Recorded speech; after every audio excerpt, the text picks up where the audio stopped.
নমস্কার, নববার্তা বাংলা নিউজের সবাইকে স্বাগত জানাই। সরাসরি আজকের ব্রেকিং নিউজ এক ঝটকায় দেখে নেব। দেশ জুড়ে চালু হচ্ছে নতুন পেনশন নিয়ম, যেখানে বয়স্ক নাগরিক, বিধবা ও প্রতিবন্ধীরা বিশেষ আর্থিক সুবিধা পাবেন।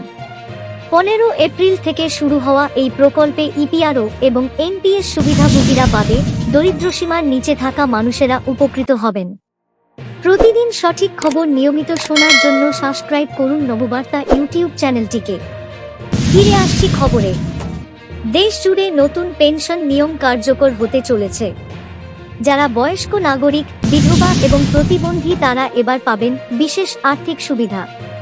কবে থেকে চালু হবে এই পেনশন ব্যবস্থা? 15 এপ্রিল থেকে চালু হবে এই ব্যবস্থা।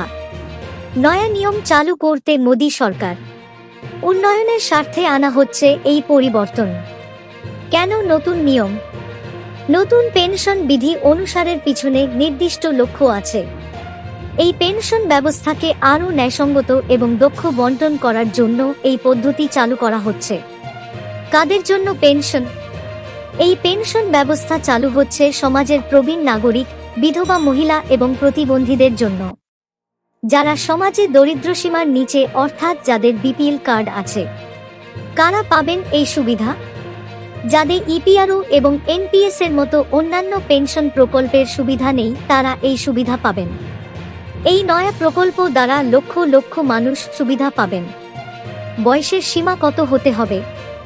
এক্ষেত্রে আছে বয়সের মানদণ্ড। প্রবীণ নাগরিকের বয়স 60 বছর হতে হবে এবং বিধবা মহিলার বয়স 18 বছর এবং তার বেশি হতে হবে। তেমনি প্রতিবন্ধী ব্যক্তিকে কর্তৃপক্ষ কর্তৃক অনুমোদিত 40% বা তার বেশি প্রতিবন্ধী হতে হবে।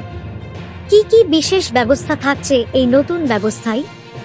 এবার থেকে সকলের পেনশন বাড়বে।